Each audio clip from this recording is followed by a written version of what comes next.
Now in this section, we're going to talk about what it looks like to winterize a system. Typically, whenever I would winterize a system, I would like to charge a service call to go out. I would recommend something between $75 to $150.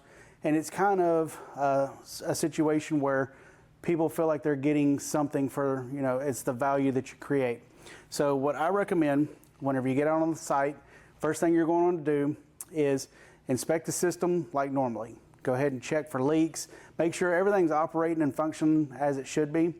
At that point, you're going to turn off the water from the wall to the console, disconnect that line. Then you're going to disconnect your misting line from the console to the nozzle circuits. I really recommend at that point taking this off the wall, unplugging it, bringing it inside, setting it in their garage or in a closet, something like that, because this is the most expensive part of the entire system, and freeze damage is not covered under warranty. So I recommend bringing this inside, getting it out of the weather. Go to the nozzle circuits, find your last nozzles. You're going to take those nozzles out of the fittings, and it's going to break that vacuum, so then it's going to drain a little bit of residual out of the line. If you want to be extremely thorough, you can hook that up to a compressor, blow those lines out.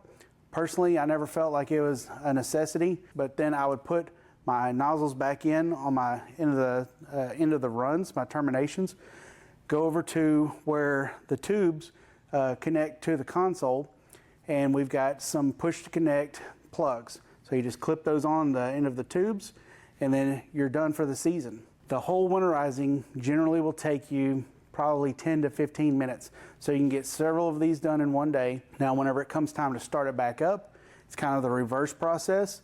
Basically, you're going to pull the unit out, mount it back on the wall, connect your power, connect your water, hook your tubing line back up, and then go to your ends to take those nozzles out of those terminations.